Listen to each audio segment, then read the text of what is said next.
Meeting is called to order. Meeting of the Centennial School District Board is called to order at 6:31 p.m. on November 13th, 2024, and a quorum is present.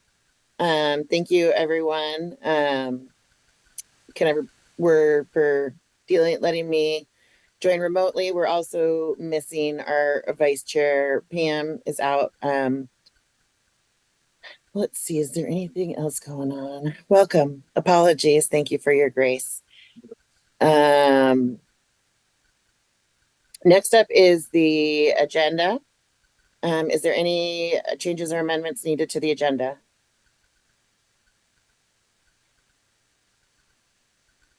Hearing none. Motion to approve the agenda. Second. All those in favor, raise your hand and say aye. Did we get a second? I don't know if I heard a second, actually. We have a second. Excellent. Chair Celeste, in the room it sounds like people are talking through the party, so it's a novel sound. You're fine, but it's just those of us in the room, so carry on, but I just wanted to, you heard some laughing and that's what it was. Excellent. You're a little bit garbled, so I don't know if that's your tech or my tech, but we'll just keep kind of continuing. What's that?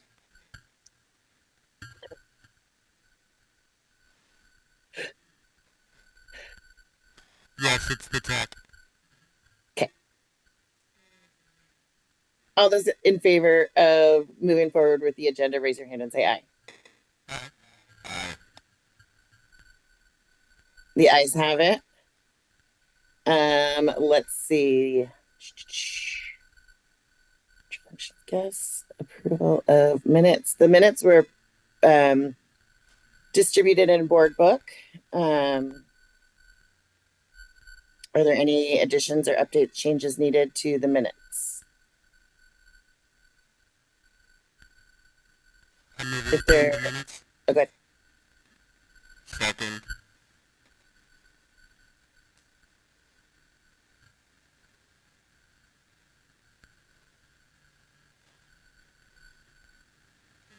I didn't catch that. I'm sorry. We have a motion made by Director Lynn and a second by Director Harder. Should we vote? Yeah, I like you're all it's really, really hard to understand. I'm gonna put on my captions and see if that helps. Hold on.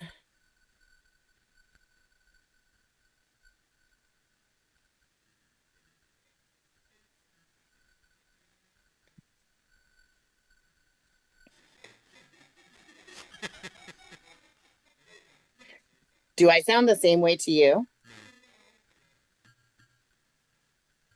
We're working on it.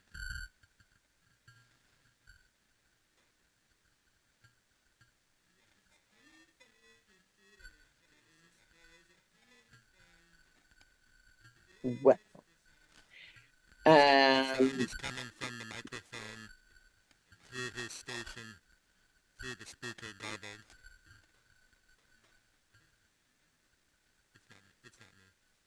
It's not me. It's not me this time. Thank you.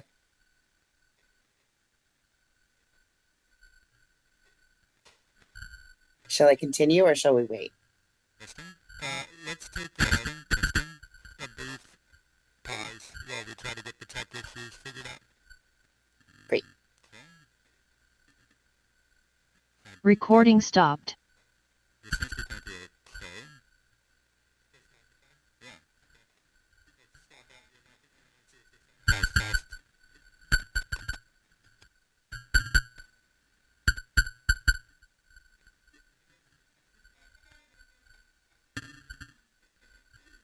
How does this sound?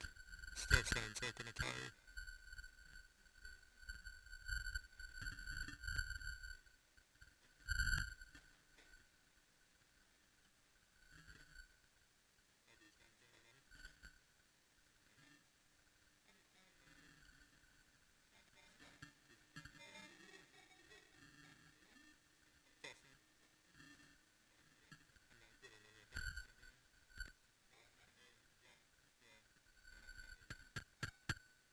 Testing, testing. I did understand that a little bit better.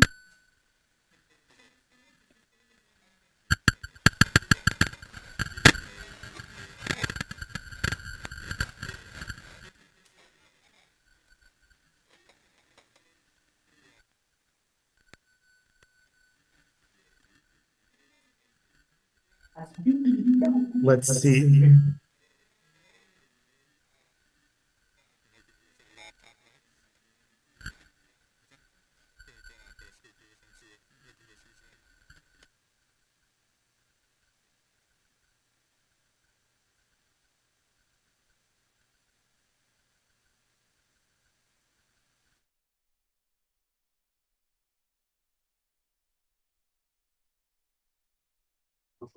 Rose, can you hear me? Much clearer. Let,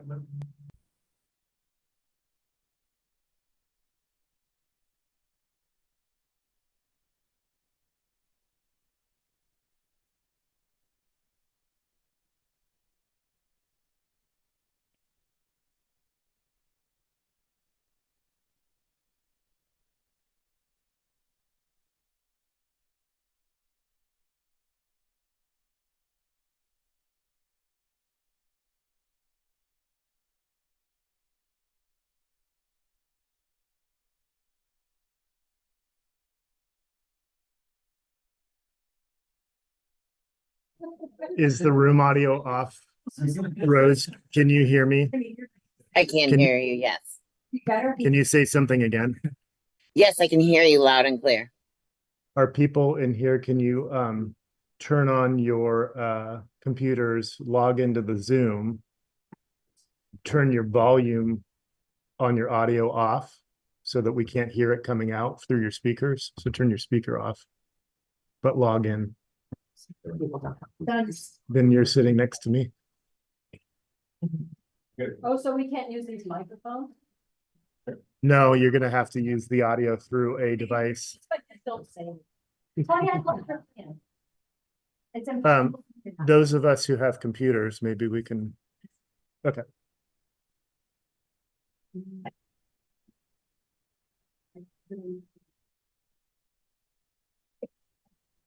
I mean, I don't want to Claudia, complicate things. next to me.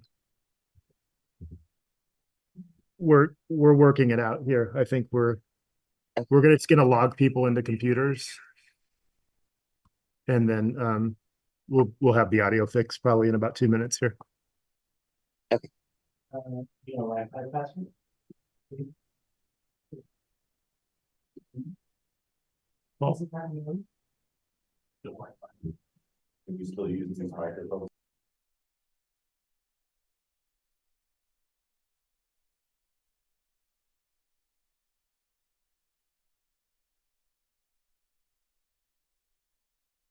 Hi, Jess. Hey, Mr. Rector.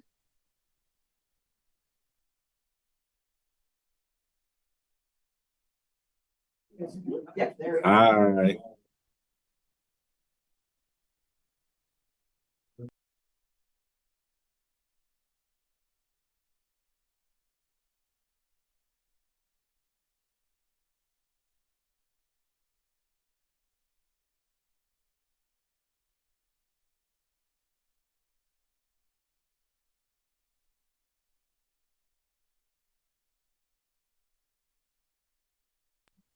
Thanks for your patience. Of course, thank you. I was gonna try to muggle it through without being able to understand, but What I was saying is that everybody sounds like an Atari. yeah. Seems loud. I like the big fat ones. I like the wide. No, they don't dry out.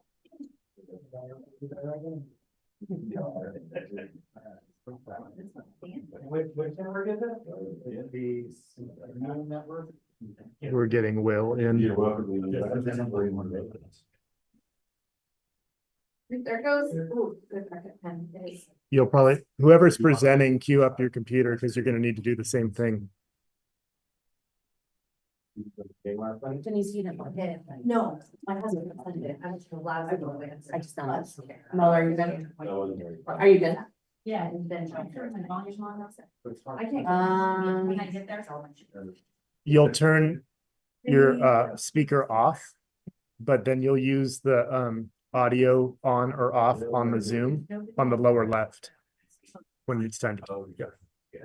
We're right about it. Cool. Nobody here. I see your camera. And then you'll have the speaker coming out of your speaker, James. Cool.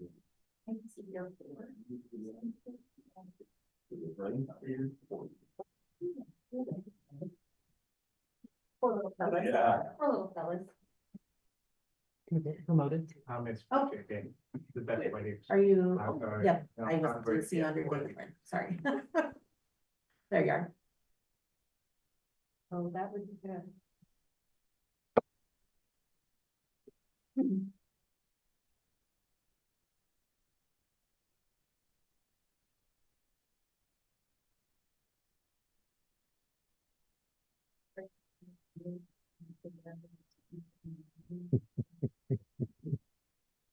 You're having COVID Zoom flashbacks.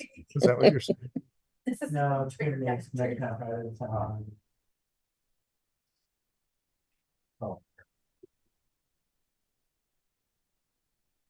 I think we got it figured out when when everybody was on Zoom. Now that it's going back to like more hybrid types, it's definitely there's another learning curve. I found at work as well. Yeah, some people's Zoom muscle is atrophying. Yeah. Yeah.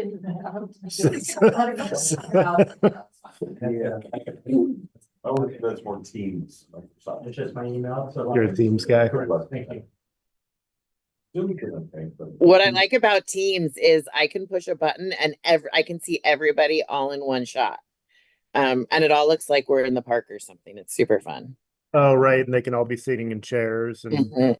But at least I could see if whoever was raising their hand. Zoom's a little harder to I see. keep an eye on people.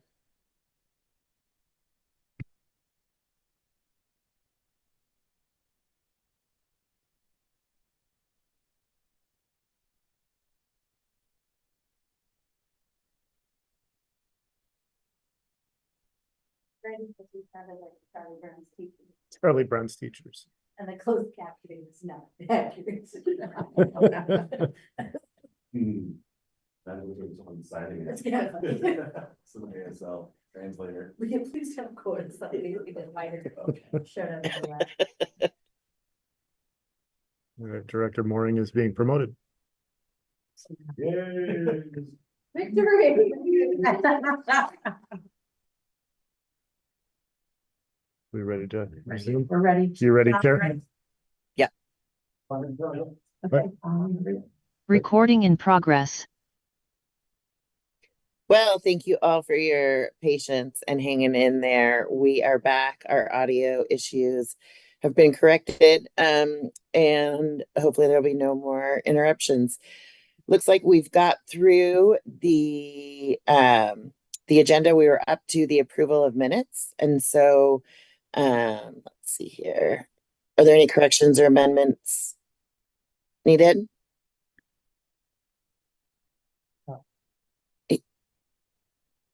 I move we approve the minutes. Second. All those in favor, raise your hand and say aye. Aye. Aye. The ayes have it. Are there any nays or outliers or abstain? Nope. The ayes have it. The minutes are filed as presented. All right. It looked like there was nothing that had come through for public forum. So we will continue right on through to reports. First up, we have our student representative report. Superintendent Owens, is there anything you'd like to say before they get started? No, we're glad to have Lashman and Claire here. It looks like they're queued up on Zoom. I don't know if they have the ability to show themselves on camera. They don't have to if they don't want to. They probably could have fixed all of our sound stuff for us.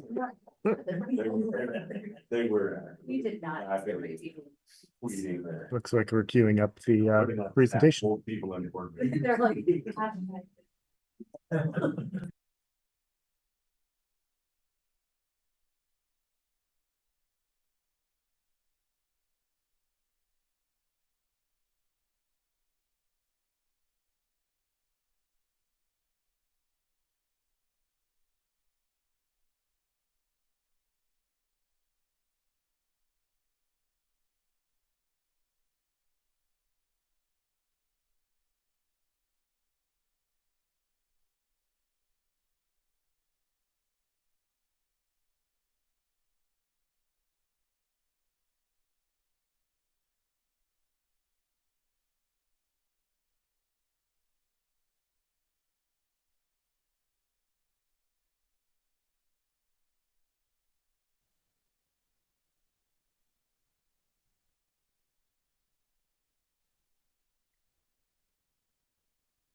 Can you hear me?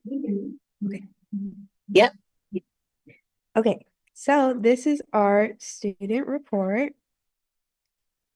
Here are some of our sporting achievements. So our volleyball team and our boys soccer team made it to playoffs, but we were cut a little short, which is sad, but we still made it to playoffs, so we're really grateful for those players. And here are some honorable mentions or first teams and second teams. And then one of our volleyball players actually got NWalk Player of the Year.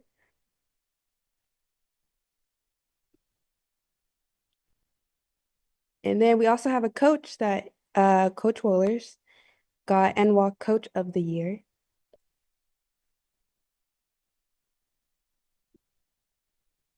And then this week is actually our Unity Week. So during our lunch, we do lunch activities for our students, which we made this tree here.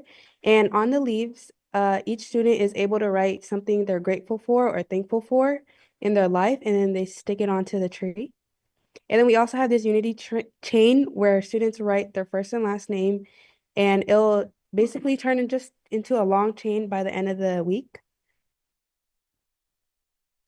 So this week is Berry Week. Today, on Tuesday, we oranged out for Unity. Today was PJ Day, and tomorrow will be Culture Day, and on Friday, we will Eagle Out. And then our upcoming events we have is our Winter Ball, which will take place on January 11th, I believe. And the theme is La La Land. And it'll be at the Sheraton Airport Hotel or something.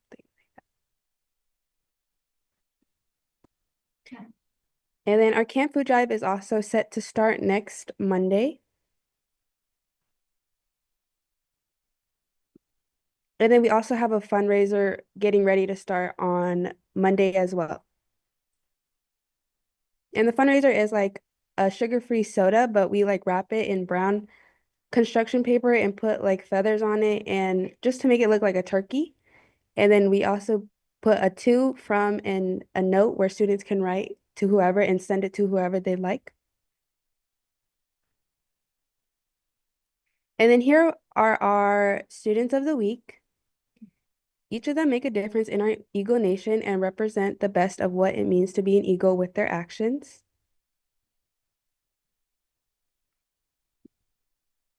Tomorrow is Eagle Expo Day, Thursday, November the 14th at 5:30 p.m. to 7 p.m.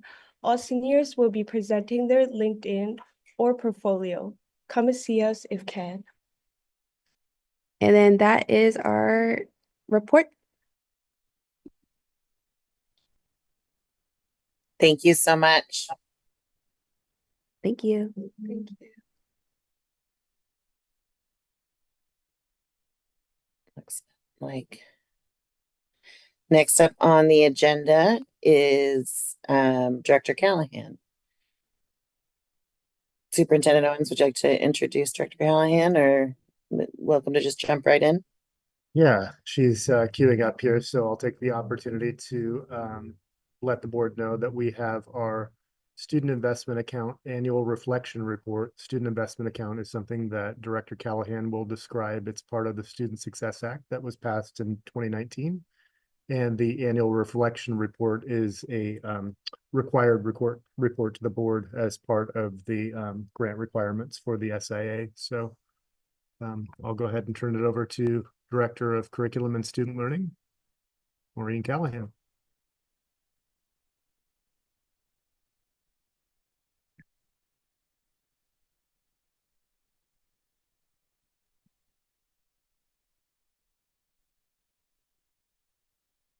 It's like she needs to be promoted. Okay, can you hear me? We good? Okay. Okay. Let's see here. Let's see here. Good evening, Board of Directors. This is the 2023-2024 Student Investment Account Q4 Annual Report. The purpose of this evening's report is to share our reflection of our successes and our barriers related to the goals. It is by no means an exclusive list. Instead, it's a snapshot as we continue to shift the learning experience for our students. This evening, I'll provide a brief review of the longitudinal performance growth targets, also referred to as the LPGTs, as well as review the student investment account outcomes. I'll present to you our responses to the 2 required questions to be submitted to ODE at the end of this month. I'll close the report with a summary of the systems work that we're currently engaged in. The longitudinal performance growth targets are required under the student investment account. These targets are embedded in our grant agreement, and we are held accountable through annual reporting. These are the 5 common metrics that every district uses across the state. These next 3 slides are the specific targets in the 5 common metrics that will stay with us through 2027-2028. Over the next several years, we'll continue to take action, monitor, and share our progress. There are 3 targets for each measure: baseline, stretch, and gap closing. Baseline is intended to be a minimal yet realistic growth.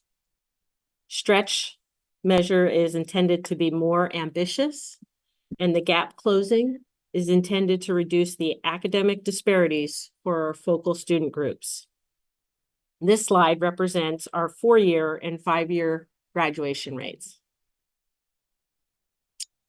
The next slide represents our targets for 9th grade students on track, and then 3rd grade English language arts proficiency.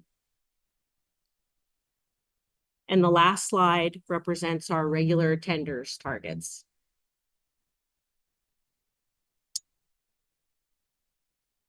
This slide represents our integrated plan outcomes. You probably recognize these as also our Roadmap 27 goals. The terminology that we use with ODE, they ask us to use the word outcomes. And so you'll see that represented in this presentation, though we refer to them as goals. These are the 2 annual reflection questions that we've been asked to report on this evening. The first question is really related to our overall reflection, our implementation, and our progress. The second question is related to our barriers, our challenges, impediments towards our progress towards meeting the goals. I'll start with question 1. Our overall reflection is we continue to build systems of alignment between our Roadmap 27 and the state integrated plan. We have built into Roadmap 27 the LPGT targets, and we are increasing our focus on literacy development, instructional strategies that resonate with our students. We're continue to work on creating data systems that are helping to inform our decisions. we'll get a little bit more specific, looking at outcome 2, which is students will feel safe, supported as learners and experience a sense of belonging in classrooms and communities. We continue to increase access for our students and support them in ways that they can access grade level content. We're removing language barriers for our recent arrivers through technology and in the moment translation. We're also building capacity with our educators to create inclusive learning environments so students do feel like they have a voice and they belong, utilizing programs such as responsive classrooms and restorative practices. And we're providing direct social work services to over 188 students and families. And again, this was in 2023, 2024. To continue with question 1, we also focused on outcome 4, which is ensuring student academic success through rigorous learning and receiving necessary supports and resources. We're grounding our learning across the district in teaching practices from America's Best Urban Schools. It centers on 8 practices that succinctly describe what each practice is and what it is not.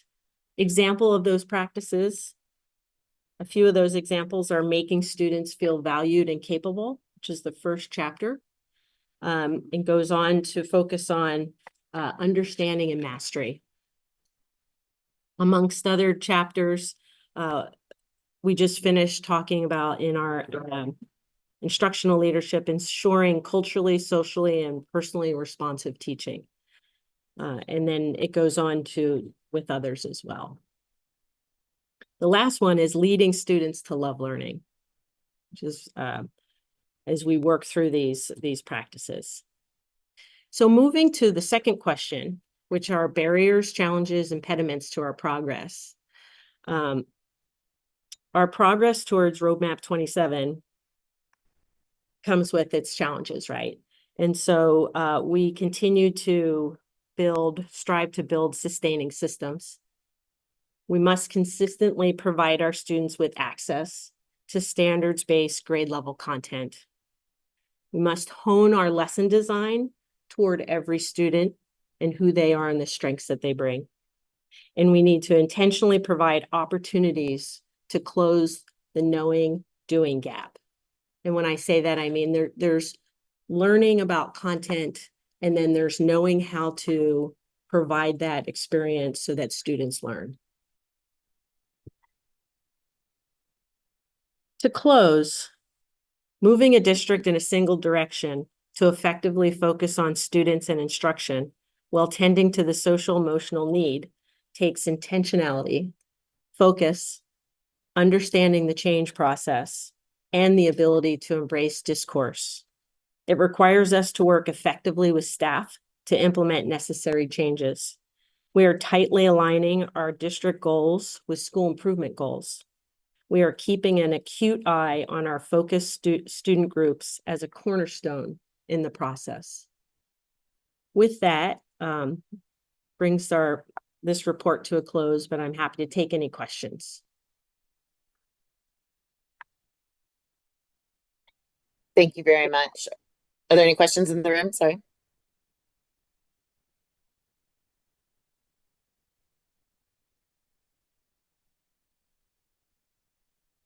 It's like Director Andrews says.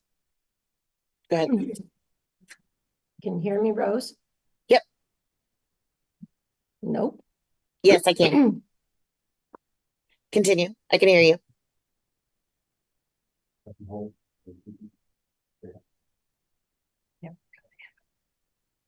There you go. And hold it down the whole time. Okay.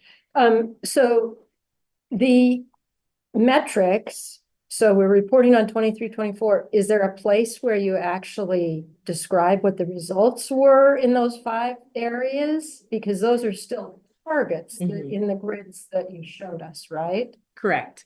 Yes, that's a great question. We have some informal means for being able to have a sense of it, but we are waiting from ODE, which they've said mid-November, they would give us the official rating, so where we're at. Ah, okay, so you'll report back on that. Absolutely. Okay. Absolutely. Yes, I was hoping to have it before tonight, but Will you? Oh, sorry. Will the goals change as a result of actuals from 23, 24? my understanding is no, So we're set. that we are For these set 5 years. through 2027, 2028 with these targets. Okay, thank you. Thank you, Directors Harden or Stanley. My question was about the starting point. Is that where we currently are this year? Or was that from 23, 24? Is it a similar question? Yeah, this report is based on 23, 24. Okay. So those, which was our baseline targets, and Okay. we'll see where we land from the state shortly. Oh, But it's looking in the rearview mirror yeah. and then planning accordingly for this year. Okay, so we don't actually know if we're short of our targets at this point in time. No, we'll get that data. Okay. I expect it any day, actually. Okay. My questions were related to that because I saw the starting point. I thought that's where we're currently at, and I was like, well, we're not meeting our targets. Yes. So what are we going to do about that? Yes, as a matter of fact, Superintendent Owens has been asking me for it for the last several weeks. No problem. Well, thank you. More to come. Thank you very much, everyone. Thank you, Director. All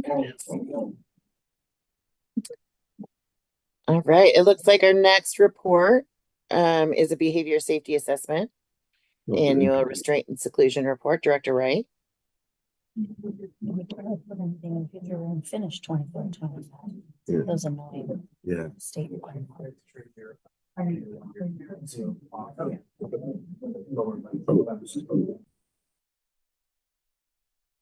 All right, so we have Director of Student Services, Denise Wright. She's going to try to brave the audio here and provide an annual report on behavior safety assessment and annual restraint and seclusion report.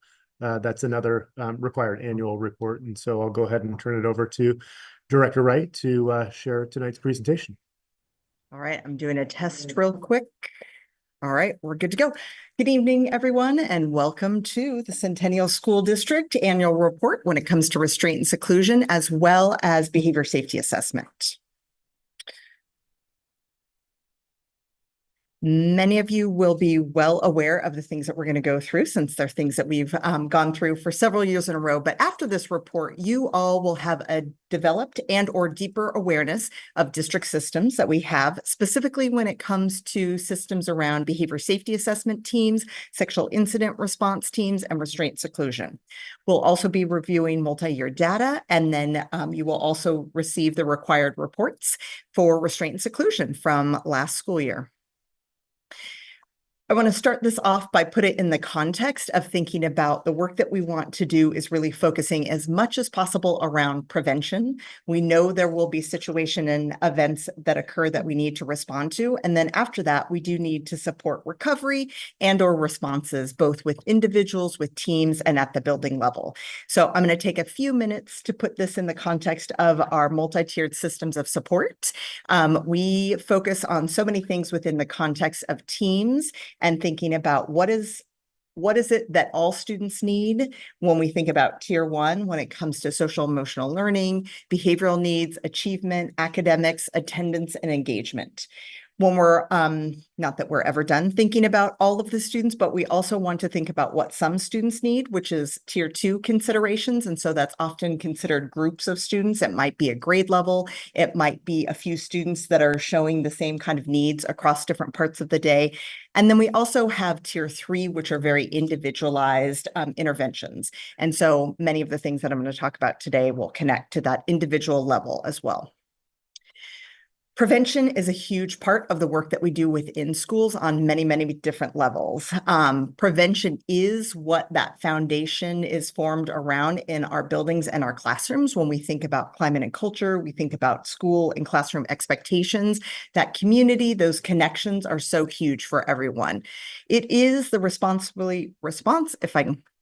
culturally responsive student-centered teaching that we focus on that connects to what Director Callahan was talking about. This also extends to the experiences that the adults in the buildings have. So around social committees, it can be the morale. We also offer employee assistance programs. So all of those things help to support prevention, to have healthy adults in our buildings that are supporting all of our students. Then we have a bunch of other safety pieces that are preventative that you can see listed on there as well.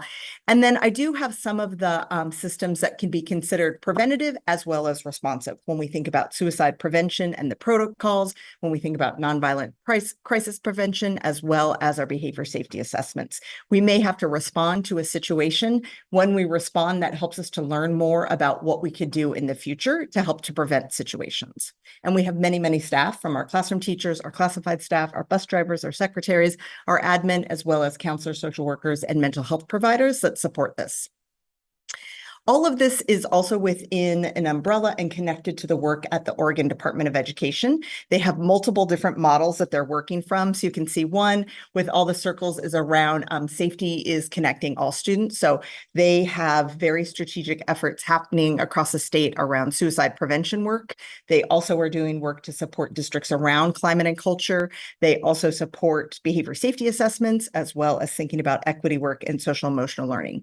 Up in the corner, you can see the icon that is connected to the new Oregon Transformative Social Emotional Learning Standards, which connects to the conditions for learning, student SEL, adult SEL, and then there's 5 guiding principles that supports that work. And then the Oregon Department of Education also has the integrated model of mental health and well-being. All of those things set the backdrop for the work that we're doing to support students on a regular basis. All right, so the nitty-gritty of the work that we do when it comes to behavior safety assessment and sexual incident response teams. This is really set in the context of having it be team work, team decision, team contemplations, whereas previous models really focused on one individual gathering information and making decisions. It's been expanded over the years to include teams. And you can see that the teams are working to develop supervision plans, thinking about interventions, thinking about instruction for students, and how do we maintain that plan over time. It assesses the risk in that moment and the context. It's not meant to be a predictor or a precursor of what could happen, because each situation has so many different variables that come into play. And with that team aspect and the way that we have it set up, you can see there's many, many benefits for teams to be able to work through this. And while it is still a team process, it still is a really, really complex situation. It takes time, and Principal Miller can attest to gathering information from witnesses, from the students themselves, from staff, from families, looking at CUME records, just to really get a full picture of the student, the situation, and their needs in order to develop plans and make decisions.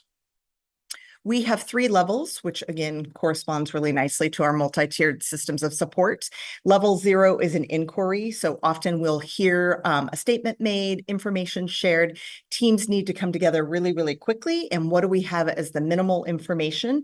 And is that information enough for us to make a determination of, oh, it was just something that was said in passing. It's a kindergartner playing soccer. They got hit in the head with a ball and they made, a comment to somebody that they're going to kill them. What do we know about the kid? What are we going to do really quick?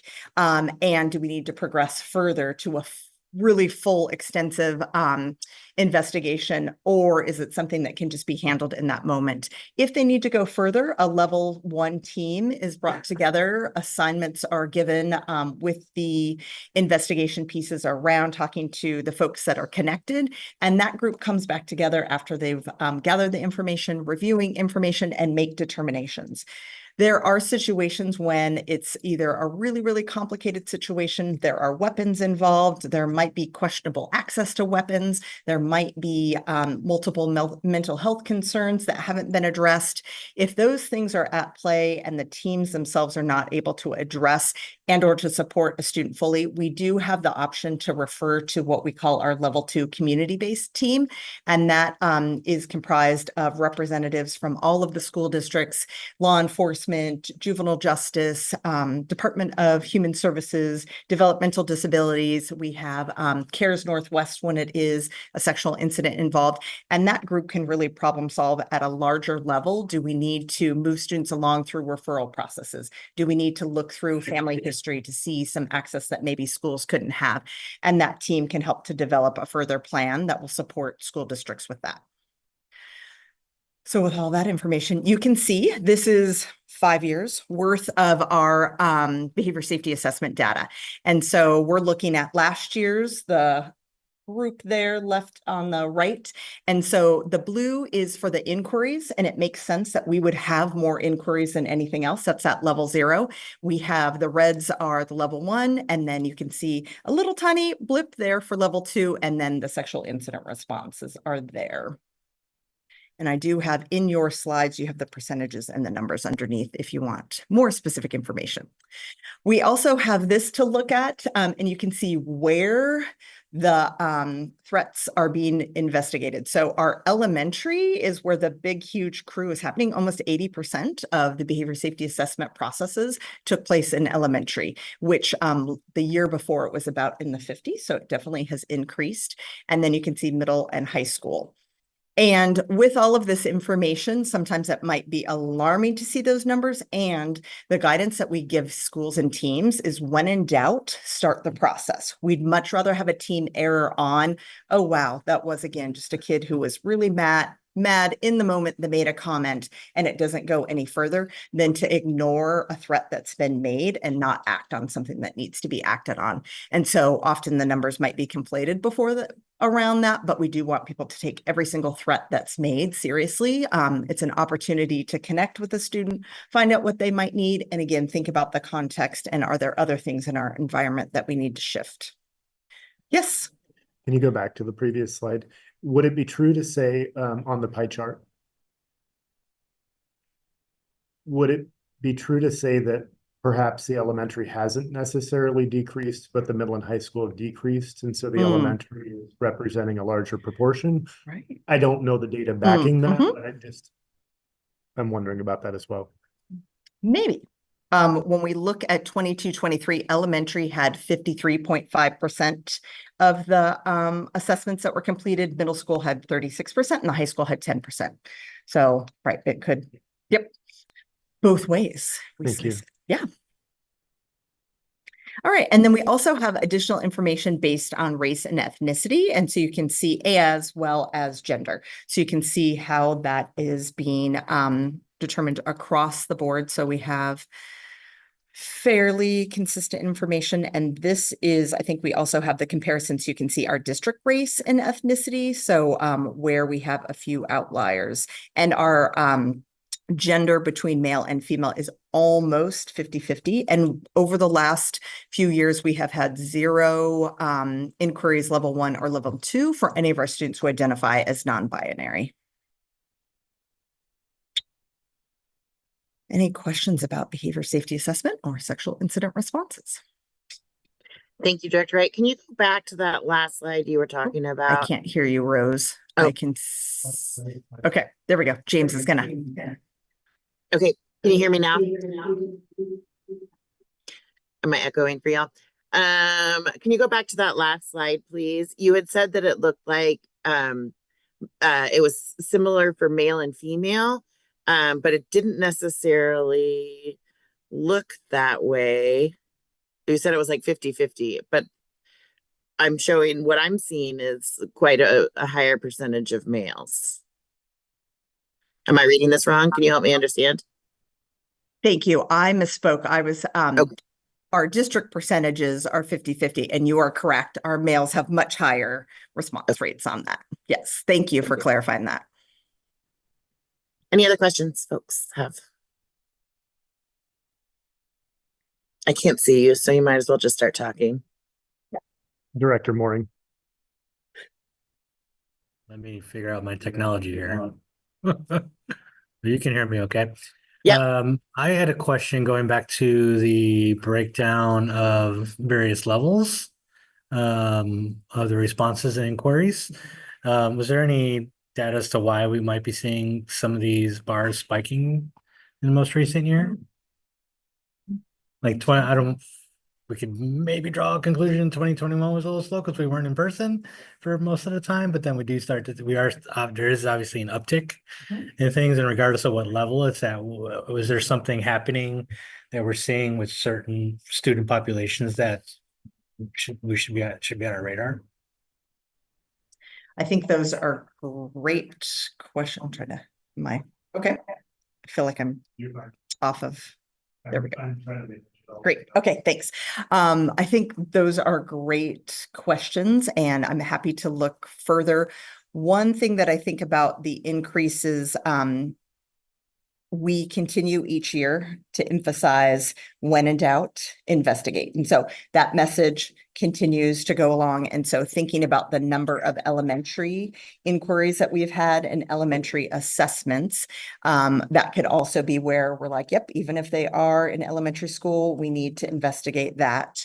And we also have students with really complex needs across the district, and working on having verbal and physical regulation is something that many students are still working on. And so we do have many students that verbally, they might say something, they have no ability to act on any of the threats that they're doing, and yet we still need to investigate that. And part of that is connecting students with, what are the resources? Do we need to refer for mental health services? Do we need a behavior support plan? Is a student who experiences disability, and is this how their disability manifests? And so each of those examples are things that happens for students as well. Yeah. Great, thank you. Director Harden, looks like you rose your hand. Okay, great. Okay, I'm gonna go for it. I for one, I'm gonna take the blue spike because we are taking disclosures seriously as the blue goes up. And my Secondary question to that is, noticed an uptick in the inquiries and its protocol and the restorative practices with the adoption of restorative classrooms, and how that is. Oops. That was an Abbott on Costello moment. It was fabulous. It was fabulous. I'm the only one who saw it. It's not being recorded at all for everyone to see. So I'm curious if you have a way of speaking to that, or even knowing, and then the wondering if elementary is a higher tick because frequently it's used as the teaching opportunity to help children with their behaviors, with all of the inquiries and the processes as well. So I'm just curious about those things. Those are great big questions, and I don't necessarily have specific answers right now, because if I'm understanding correctly, you're wondering, as we're implementing responsive classrooms, which is really strategic to help build classroom culture, are we seeing an increase in what's happening with referrals and or threats coming up, or the inverse? That would take a little bit more exploring just to double check and see. Again, when we look at the elementary numbers, we would expect to see lower, and we want people to be investigating. So I appreciate that. And it's definitely something that would be worth looking in. We've also had that question come up when as we're implementing responsive classrooms, and we think about our discipline rates too, like where are some of those places that we would expect maybe a decrease, unless we're seeing discipline referrals as an opportunity to indicate that we need more support for students and or for classrooms. Yeah. Yes. Yeah. We've got Director Andrews. So Director Wright, you said something about having students with really complex needs. And I guess, I've seen this report several times, but I haven't ever asked, is this just students enrolled in the Centennial schools, or does it include students that we have outplaced to other facilities? So all of this data is the students who are here on site in Centennial. And so some of the students that were represented in the data at some point during the year last year may have been referred to more restricted placement. So there are several students that I can think of right now who had multiple behavior responses, and they're in more restricted placements now. And so this is also one of those. Yep.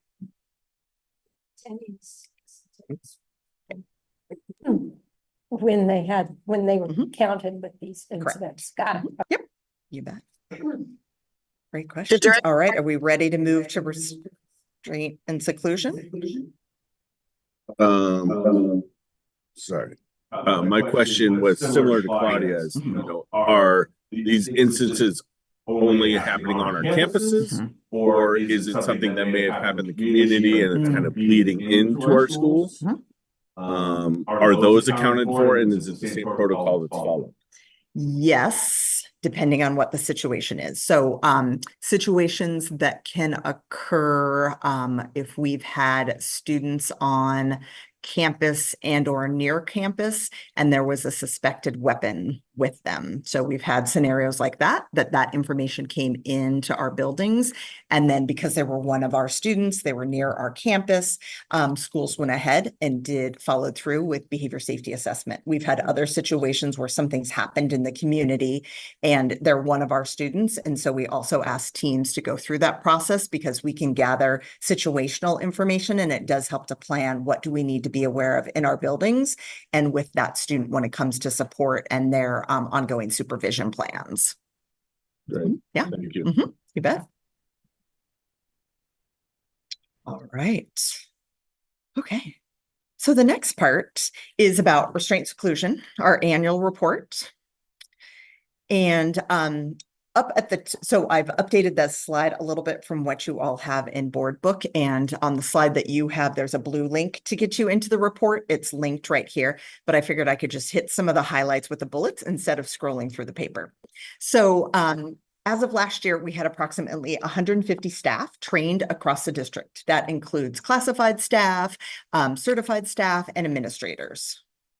For physical restraint, we had 20 restraints that were reported at the elementary level in our buildings. Of that, 9 students had 1 or more incidents. We had 1 student with 8 incidences. We did not have any incidences of extended physical restraint or seclusion, and the extended piece is if it's 30 minutes or longer. We had 35 restraints that were for Centennial students who are attending a program through the Multnomah Education Service District, or MESD. We had 8 students there that had 1 or more incidents.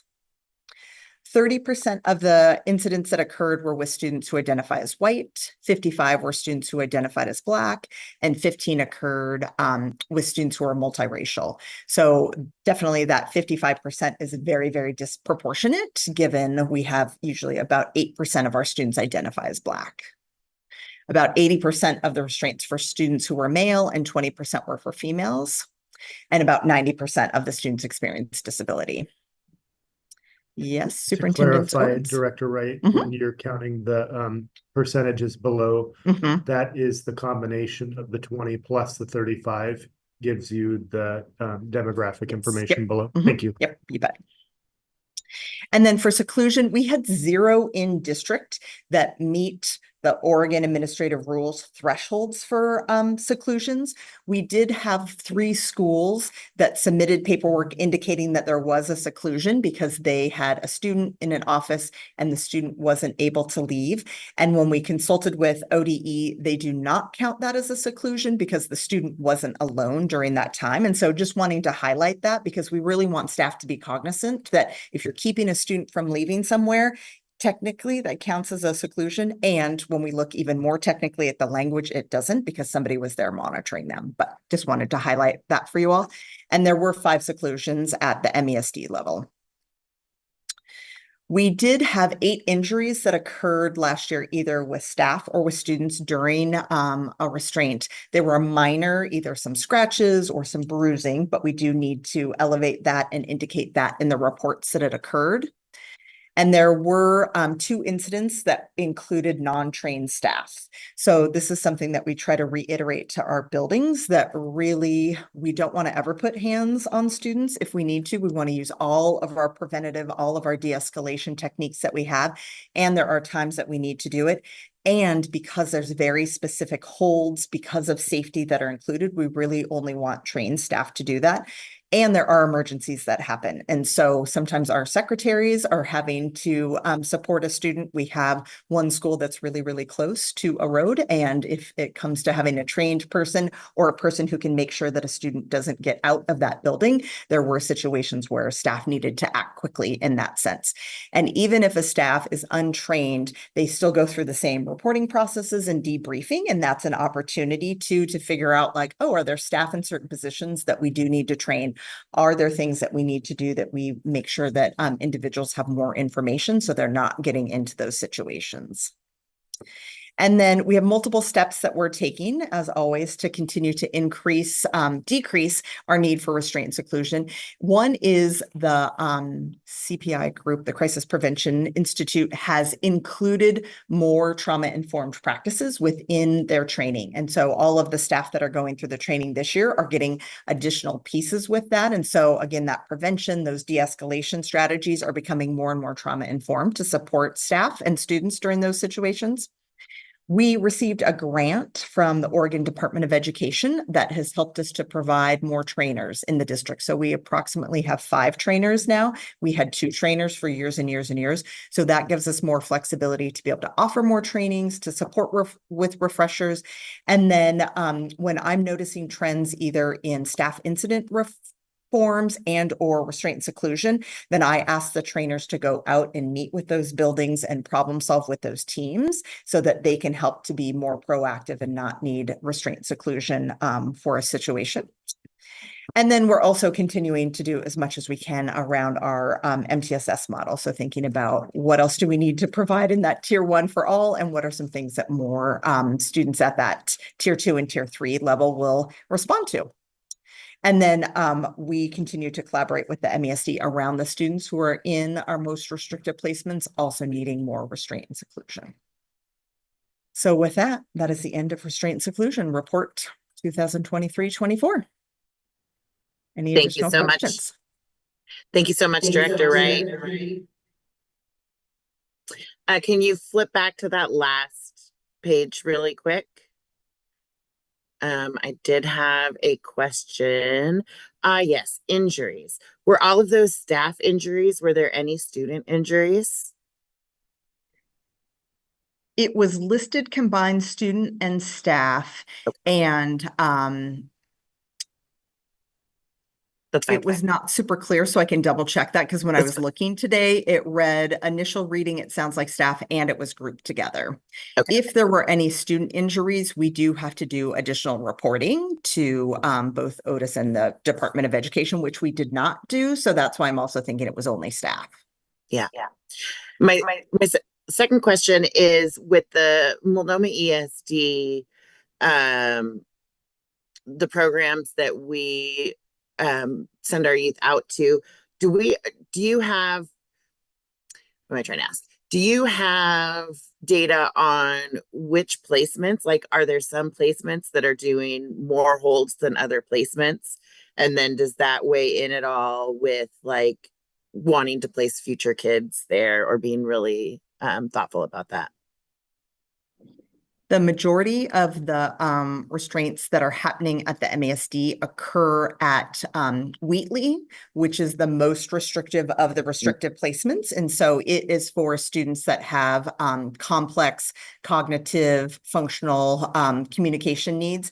Many of our students who are there have 1-to-1 and or 2-to-1 levels of support. And so we have to consider their needs in that placement. And their staff does additional training on top of what we train our staff around how to support students in those situations as well. That's helpful. Thank you. Yes, yeah. We have directors Lynn and Andrews with hand raised. Yeah, that was me. I was kind of the same questions of Chair Solosky. It'd be nice to have the breakdown of the 8 injuries. And was there any of like great severity, or are they all considered kind of minor? And then with the MESD placements, um, again, is there kind of like a way that we have, if there is an injury that occurs, do they have the information of like, if there is an incident, where to report back to the school district? Yes, so on the first one, all of the injuries were minor, so scratches or bruises. And again, we don't want anyone ever to get hurt in any situation, and they were all minor. And then, yes, the MESD would have to report back to us if there were any significant injuries, whether from a student that was our student or a staff because of a student of ours. Or say they filed a complaint, if a student filed a complaint. Yes, yep.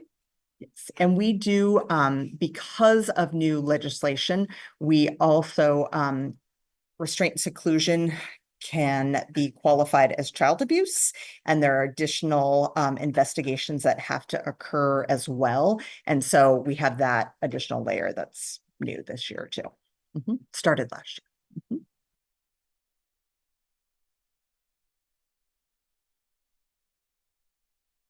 Anything else? Thank you, Director Wright.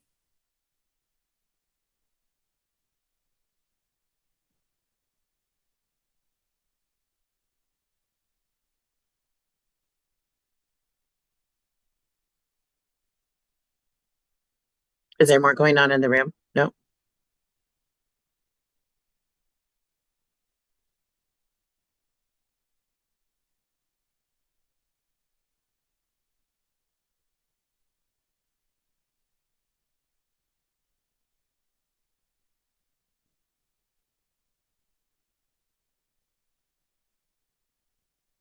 It says here that I'm sharing, but it's not displaying. I see it. So it looks like it may just not be showing in the room, so I'll go ahead and proceed. All right, fair enough. All right, so medium-sized report this evening. Greetings, board members. It's my pleasure and privilege to share with you this update about happenings in our school district. Something that we have done for years, but haven't necessarily mentioned, is featuring work from our schools on the walls as you enter the district office. Typically, these displays have lined up with the month that that school is doing a board presentation. And while we're not doing board presentations this year, we still do have a rotating schedule for schools to highlight student work for the board, as well as all who visit the district office to be able to see. Our first display of this year is from Butler Creek Elementary, led by their reading specialist, Michelle Tercy.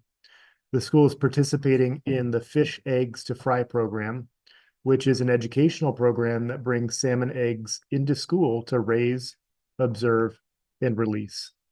It's a great way to expose school-age children to the life cycle and habitat requirements of Oregon salmon. Butler Creek fourth grade will have the experience of releasing them into the Sandy River in December as it ties to their tribal history lessons. The tank is in the front atrium of the schools, and they invite you to check them out if you have the opportunity to stop by Butler Creek. So I'll try to make a point to elevate these presentations because they warrant it, and there's time spent and rich learning happening. November is National Native American Heritage Month. This month provides an opportunity to celebrate the rich and diverse cultures, traditions, and histories, and to acknowledge the important contributions of Native people. Just wanted to make sure to note that. This week, November 11th through 15th, is also National School Psychology Week throughout the United States. It provides an opportunity to highlight the important work school psychologists and other educators do to help all students thrive. The theme for this year is Spark Discovery, which recognizes the work that school psychologists do to help their communities seek out new ideas, affect change, and expand horizons for children and youth. So please join me in recognizing our district school psychologists.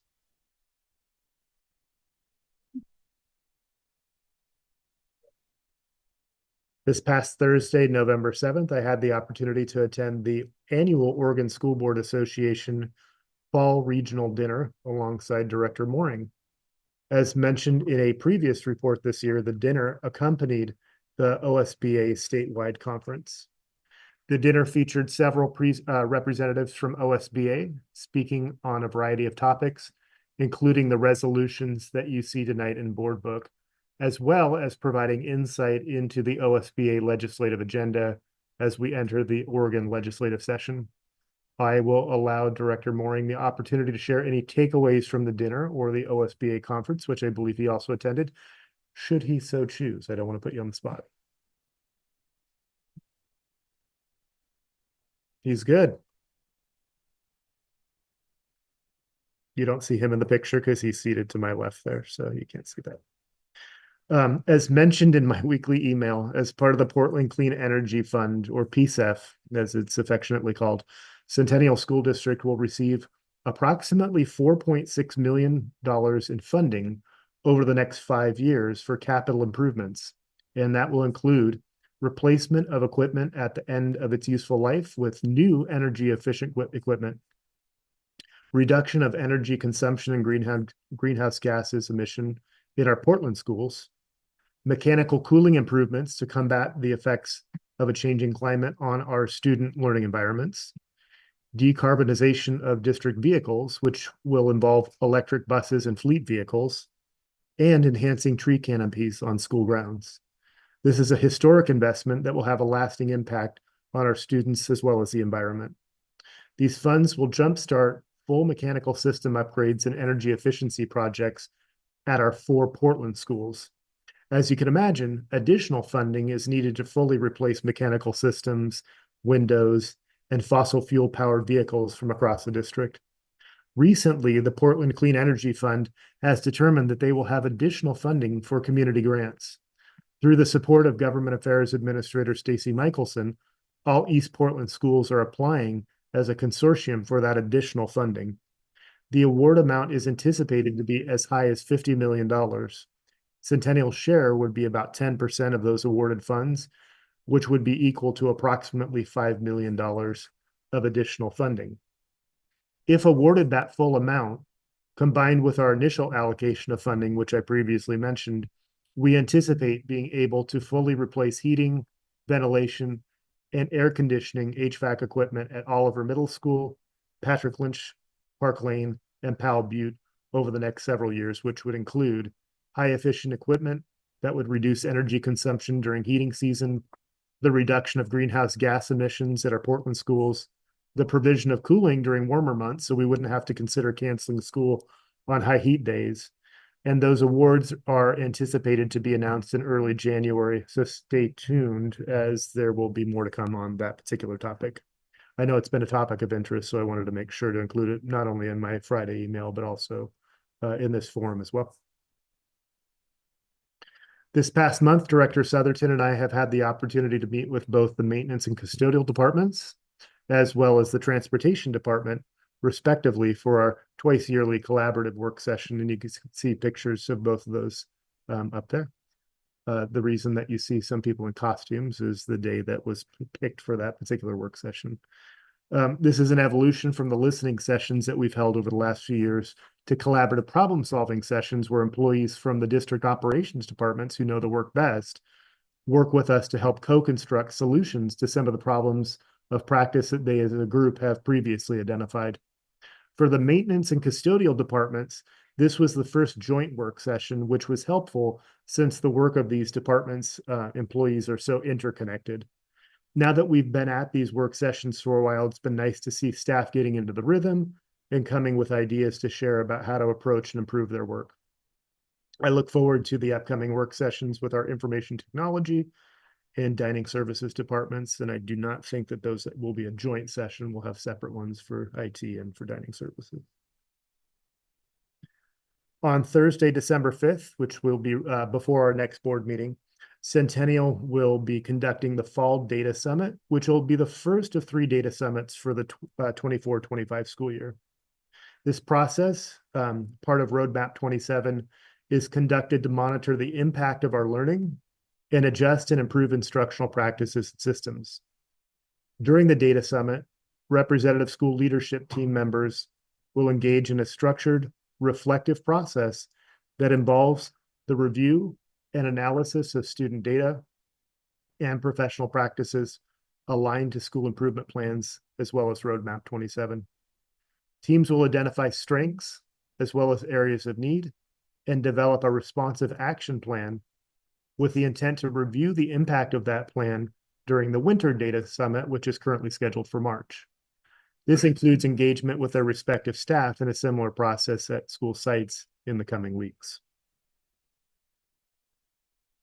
We're excited to launch the collaborative planning to shape student experiences and opportunities that align with Centennial's graduate vision and essential future-ready skills in Centennial's profile of a graduate, which you see the banner there on the screen. To achieve this, there will be a profile design team expected to comprise 40 to 50 members that will lead the work. This will include district staff, students, parents and caregivers, and community partners. In particular, the profile design team's purpose will be to establish the instructional vision and learning demonstration plan, outline student outcome progressions by grade band, and to develop grade band specific student experiences. The profile design team will have 3 work sessions. There will be 2 full days in January on the 13th and 14th, and then a half day on February 18th. We're in the process of constructing the design team and look forward to providing updates to the board as this process takes shape. As was also indicated in my Friday email to the board, we're excited to announce that Centennial was awarded 2 Oregon Department of Education Student Success Plan grants, one for Latinx and the other for Indigenous students and Native Hawaiian and Pacific Islander students. And those total close to $1.3 million over the next 4 years. The goal of these grants is to support efforts utilizing the strategies outlined in the specific student success plan to address issues such as attendance, chronic absenteeism, early childhood to elementary, middle to high school, and high school to post-secondary transitions, and will include a variety of supports, including the involvement of parents and communities across the state to assist Latinx and Native Hawaiian Pacific Islander students to develop a range of knowledge, skills, abilities, and dispositions that will help lead to successful student outcomes in educational achievement. Specific steps that we plan to work on over the next 4 years is to support the creation of a family resource center that will serve students and their families across the Centennial community with an emphasis on increasing culturally specific instruction, resources, and services in collaboration with the $500,000 Hetherington Foundation donation that we received and the board accepted in the spring. The plan is to include hiring family engagement specialists, strengthening existing culturally specific partnerships while developing new ones, and increasing professional learning for district staff. The grant process was competitive with school districts and community-based organizations from across the state applying for these funds. Special thank you to social workers Amanda Bowman Mahia and Grace Littig, Reconnections Coordinator Melissa Donini, Early Learning Administrator Kendra Hughes, and Assistant Superintendent Dr. Katsuda, as well as Director Denise Wright, for the collective work on these grant proposals. And social worker Erin Sloan. Can't forget her. Thank you for the plug there. This was already represented tonight, and it deserves another announcement. As I announced last month, Centennial High School staff and students are excited to invite you to join us in celebrating our seniors' achievements at the upcoming Eagle Expo, which is tomorrow night. The event showcases the culmination of 4 years of research, career exploration, and the development of post-high school plans. Should you choose to attend, you will provide valuable insight as you evaluate students' work and engage with them during this important milestone. Your presence will not only enrich the experience for our students, but also strengthen our community ties. So if that's something that you're interested in doing, I'm sure that Mr. Miller and the crew at CHS will be glad to have you. I'll say from having gone to the one in the spring last year, it was really nice to engage with students about their future plans, and a nice way to engage with them in a way that you wouldn't necessarily have the opportunity to do otherwise. And it was also a little bit disappointing to see that not every student had somebody engaging with them about their future plans. And so they were ready to display, but there weren't enough adults to go with the amount of students that were presenting. So as many people as we can get so that students are able to showcase their plans, that would be great. Finally, I wanted to touch on last Tuesday's election. I understand the results in the broader political landscape affect each of us differently. Some in our community may feel uncertainty about what this change means for them, particularly our students and families who might not be documented. Our schools remain steadfast in supporting each student's right to a safe, inclusive, and high-quality learning environment. Before the election, we provided resources to staff to help foster a positive school culture, maintain consistency in routines, and encourage respectful communication. As we prepare for a new federal administration, we continue to consider the safety of our students, such as revisiting and updating protocols regarding potential interactions with immigration and customs enforcement. Our goal is to maintain a supportive and positive learning environment where students feel that they belong and that they're free to learn. With that, I invite any questions or comments that you might have. And that concludes my superintendent's report. Thank you very much, Superintendent Owens. Director Mooring, please. Yes, thank you. In your report towards the end there, Superintendent Owens, you mentioned updating protocols and just being aware of potential interactions with federal authorities. Has that been an issue for our district in the past? And if so, has it been a large interaction, minor, or what has historically been Yeah, the those relationship good there? question. Those protocols, especially the one pertaining to immigrations and customs enforcement, were developed in 2017 at the initial part of the Trump administration relative to the announcements regarding the potential of deportations. And so our guidelines with respect to those protocols have to do with potential of immigration enforcement coming to our schools, which I think is highly unlikely. What I think what we would be more likely to encounter is a potential immigration enforcement that happens during the school day, where a parent or parents are involved in that, and we need to enact our unmet student protocol, where there may not be an adult for a student to go home to. And so we need to make sure that we're not caught flat-footed in a circumstance like that, where we have updated contact information for people who might be in that family to be able to quickly know what to do. And this could happen during the school day, and it could also happen after the school day with one of our community partners who operate our SUN programming. So it's something that we hope we don't need to use, but it's also something, and that's one example of something that we want to make sure that we are prepared for. One incident that we did have had to do with immigration enforcement as it pertained to an adult that was on campus within the last few years. And so that was something that we'll use as an anecdote to help refine our protocols as well.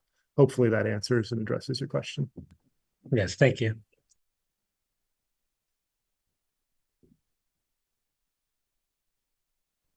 Anything else? Any other questions? Director Andrews has a hand raised.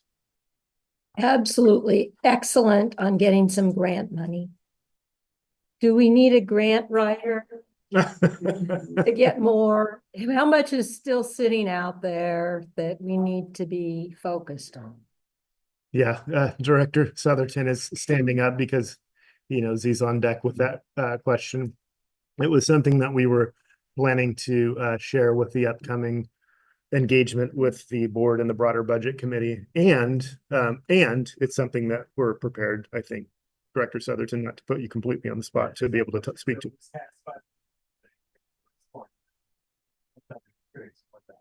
So we partner with the Dublin School District because they have a full-time grant position, and we've reached out to them to have more of an administrator partner position for district. The short answer is there's not any good data out there that shows that it would be a return on investment and it would be effective. There's not a clear and obvious path to standing this position up and then generating enough funding to both pay for itself and add value to students, right? And so more research is necessary. And we want to look at it, the holistic picture as superintendents, in regards to what's happening with the state funding level. And, is it something that we will continue doing and absorbing as we can, or do we need to be adding it? But in short, I know there's not a clear and obvious path forward to building that would really resolve in the intended improvement.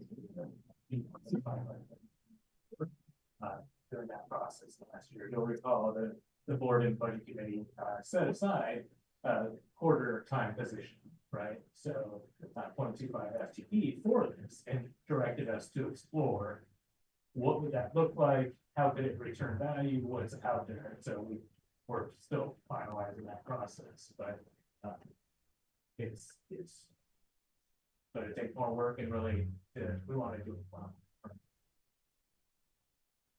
So I have a follow-on. If we start talking about doing an operating levy, I'm going to be resistant, as I have in the past, and I think everybody saw last week that Park Rose's operating levy went down in flames again. I don't know that that's something that we can count on or should even be trying to do.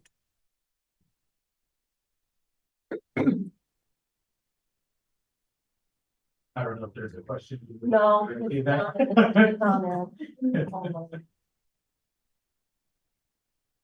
All right. Oh, was there something else?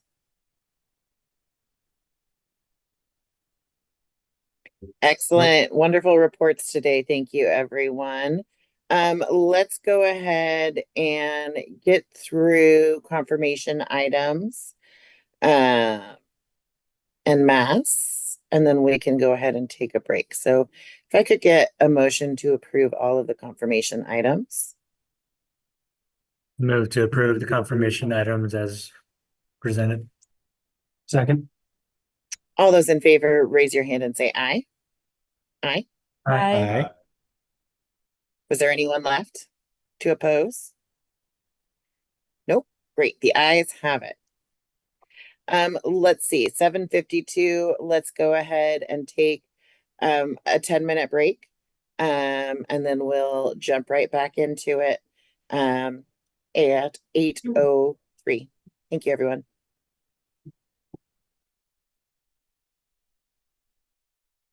Recording stopped.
Testing, testing. Can you?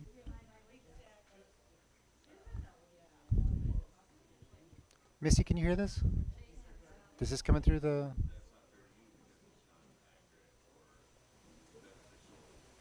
Hello, hello. Testing, testing.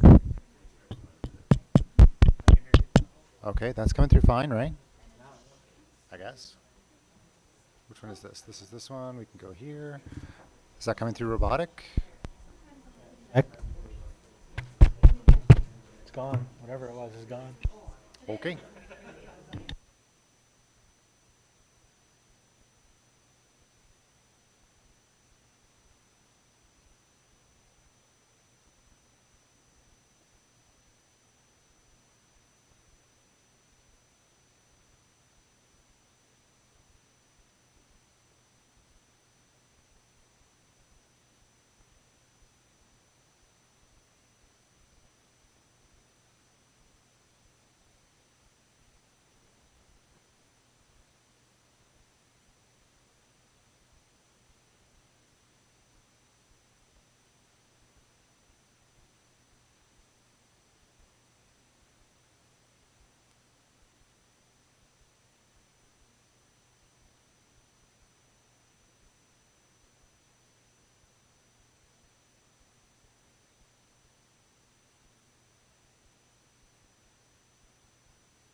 All right, welcome back, everyone. I know you're probably all standing up chatting, but if you could take your seats and get ready to proceed, if anyone can hear me.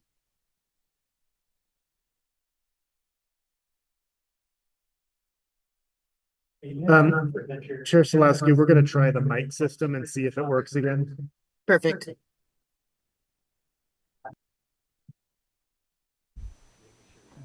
Chair Salaski, can you hear me? Chair, can you hear me? I can.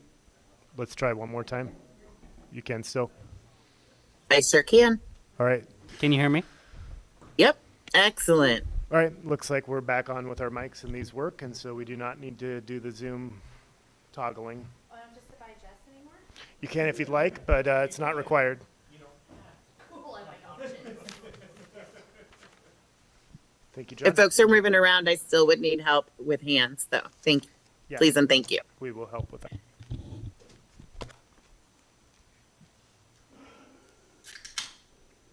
Recording in progress.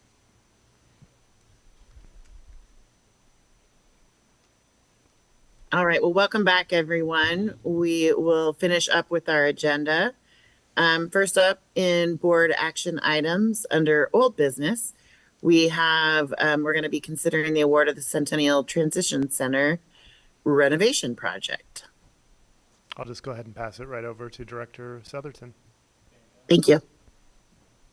And bear with me for just a moment, and I try and cue up a graphic here because this is the fun stuff everybody likes to see. So let's see if I can share screen.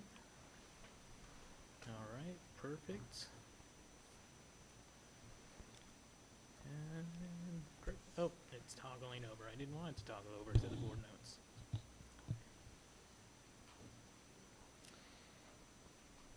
All right.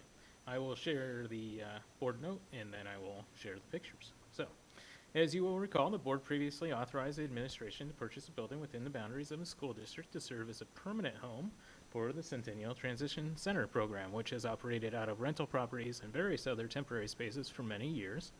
The board further authorized up to $1 million in funding from the board reserve fund for one-time capital expenditures to renovate the building in ways necessary to support the program.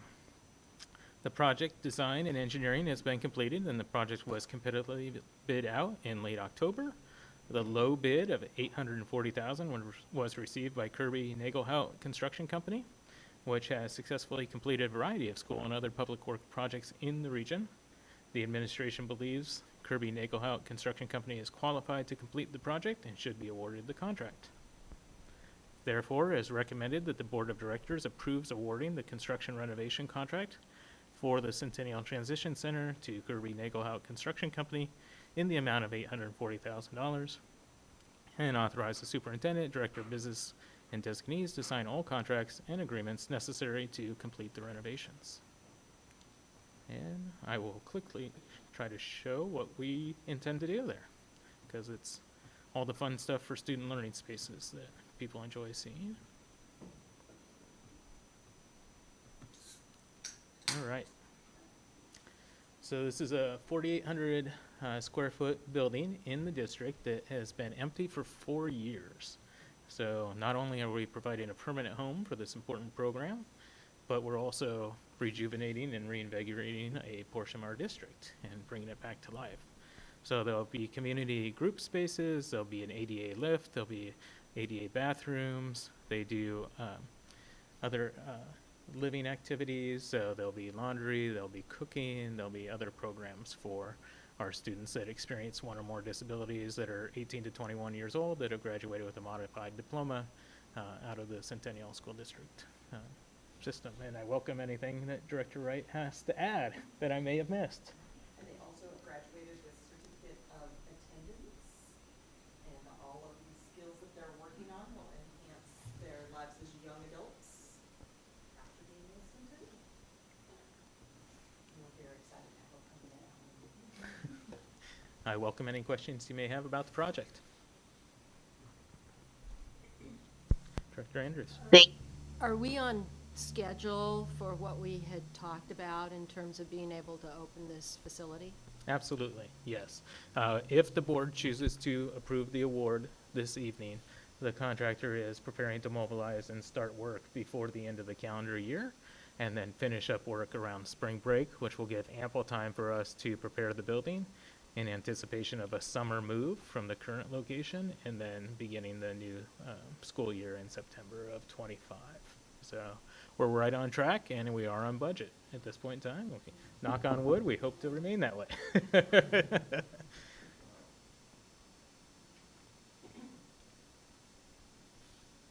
welcome any other questions people may have. I move we award the contract as written. All those in favor, raise your hand and say aye. Aye. Aye. Aye. Thank you very much. The motion passes and is adopted. I'm really excited to see where we get with that building in the next year. Fantastic work.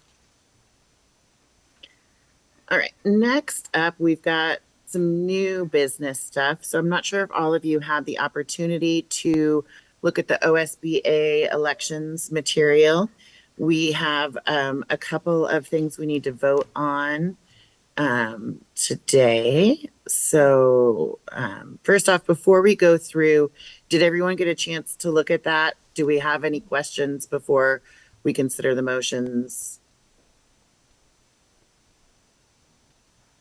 Does anyone have any hands up? No hands. I really appreciate the head movements. It made sure that I was really sure you were scanning the No, room. that's good. I was over exaggerating so you could see that.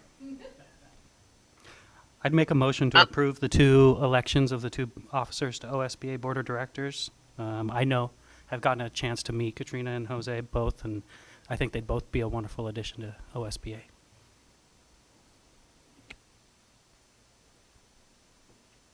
Is there a second? Second. All right, it's been moved and seconded that we vote for position 17 and 19. All those in favor, raise your hand and say aye. Aye. Aye. Aye. All those opposed? Abstaining? All right, the ayes have it. The next one up is the OSBA dues schedule. It's pretty hefty. But I think that so are the benefits that OSBA provides. Were there any questions about this one?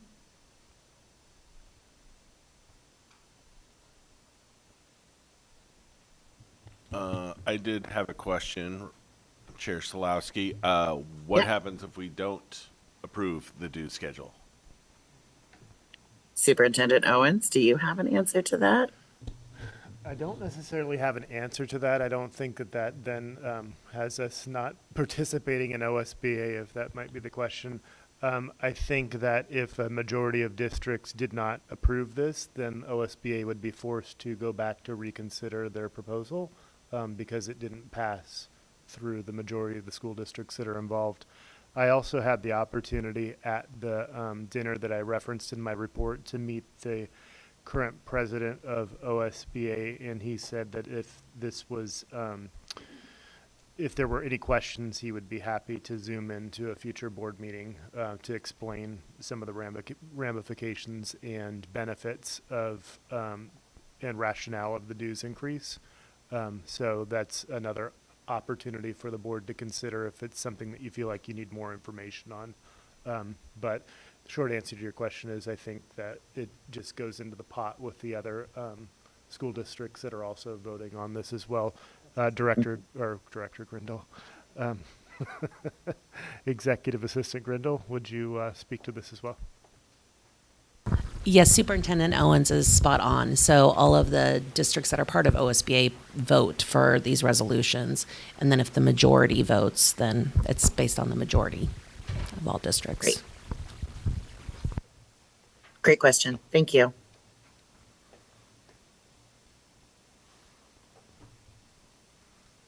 I will make a motion to approve the OSBA dues schedule. Second.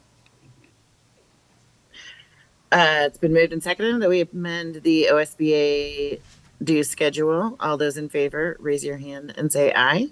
Aye. Aye. Aye. That was a full slate of ayes. The ayes have it. Thank you. The motion passes and we can send that along. And then let's see, OSBA resolution to create the OSBA Members Pride Caucus and designate a seat on the OSBA Board of Directors and Legislative Policy Committee. Other questions? Does anybody just want to put a motion forward? No questions. I just wanted to mention that this was brought up at the dinner that Superintendent Owens mentioned, and the board, the OSBA board, is already planning for this to be approved. Have budgeted money for it and feels like there's a lot of momentum and energy behind it, and I think a very timely and necessary and needed one. So I would like to put forward a motion to approve this as presented. Second. All those in favor, raise your hand and say aye. Aye. Aye. Was that everyone, Superintendent Owens? That is, thank you. Can I add a comment, Chair Solowski? Please. Yeah, fully support this. OSBA has been making new caucuses recently, and I have pointed out that since they made a rural caucus, seems by definition they should have an urban caucus. So we'll be bringing that back up, hopefully. I would also like to add at this point, I know that it's very hard for anyone in our board to participate in the OSBA, any of their board of directors or policy committees or different things, because their meetings are all on the same day. If that is something that anyone is really interested in doing, let's take a look at that when we look at our calendar for the year next year, because I'm open to making some adjustments if there's folks that really want to participate in this. I'd love them to have that opportunity. Moving right along, consider OSBA resolution to adopt the proposed amendments to the 2023 OSBA bylaws. Motion to approve the changes to the bylaws. Second. All those in favor, raise your hand and say aye. Aye. Aye. All ayes. The ayes have it. Thank you very much. Missy, then you are on getting that all printed up. Do I need to come in and sign those or anything before we send them off? No, Chair Slawski, I'll go ahead and submit the votes tomorrow online to OSBA. Great. Thank you so much. Item number 2 on that new list. Would you like to present that, Superintendent Owens? Yes, I'll go ahead and just move it on over to Director Wright, who will be doing a first read of a policy with the option to adopt, which is JHCA/JHCB immunizations and school sports participation. Director Wright. Good evening again, everyone. And this is a highly recommended policy. As you remember, a few months ago, I brought a big stack of policies. We deleted a bunch and brought forward policy EBBA, which was around student health services. This was a lingering policy that I should have brought in with all of those because it relates to that. So these changes from the Oregon administrative rule that are listed required us as a district to put in place a written prevention-oriented health services plan for all students. Many of the deletions from the policy that I'm bringing forward for you today are included in that health plan. So it looks like they got rid of a bunch of things. They really just moved it elsewhere. And if you looked at the policy previous to 6 o'clock this evening, we made just a couple language changes where it said extracurricular. We updated that to co-curricular to be in alignment with our sports director, as well as language that is throughout the district. And then we also made sure that we have it included that families can update their physical information on the athletic registration pages, which is in alignment with OSBA. So I'm happy to answer any questions that you all have. Thank you very much. Are there any questions at this time? If not, I'd love to hear a motion. Motion to approve JHCA, JHCB immunization participation school sports participation policy. Excellent. Seconded. I love a streamlined policy. All those in favor, raise your hand and say aye. Aye. Aye. All right, it looks like the ayes have it. Next up, we've got future agenda items. Superintendent Owens, would you like to lead us in that? Yeah, so what I have listed for future agenda items in December, we have our first trimester report for Roadmap 27. That'll be timely because it'll be just on the tails of the data summit that we'll be doing, and so we'll have information to share with the board, and that will also be an unveiling of our dashboard as well. So I know that that's been something of interest, and so we'll be able to feature the data dashboard that corresponds with our Roadmap 27 goals and our outcomes. We also have scheduled to have our budget update report. So that's an annual report to give the status of how the budget was forecasted and what kind of that actually is looking like for this year. And so I will work with Director Southerton to also notify budget committee members so that they can be online and participating so that they can hear the information as well. We just got a policy update from OSBA with a new batch of policies, and so they haven't been fully worked through, but they gave us the titles of which ones will be coming. So you'll have some new ones to be able to consider and look at here soon. And then finally, we have notification from Centennial Education Association as of yesterday of the formal request for successor bargaining. And so it's time for us to be able to collaborate as a district team in terms of some of the setup for bargaining. So we're tentatively planning to have an executive session during the December meeting so that we can have some time to discuss how we will approach bargaining going into successor negotiations with CEA. So that's what I have on my list, Chair. Excellent, thank you. Does anyone else have anything, any other board members have anything they'd like to add to a future agenda?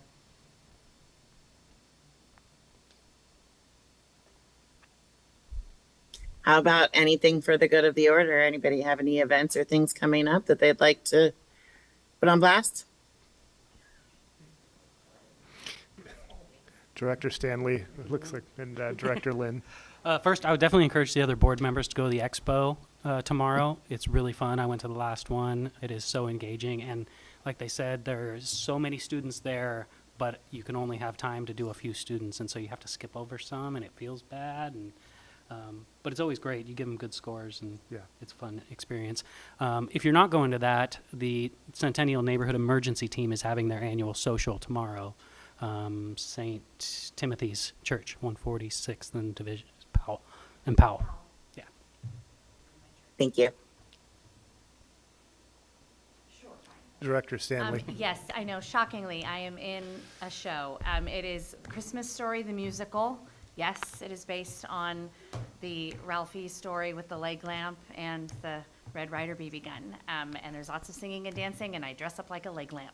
Yes, it is true. Also, family show, Peppermint Bear, the Two-Headed Dragon, also performing out at Lakewood Center for the Arts. And a little plug for Mount Hood Theater.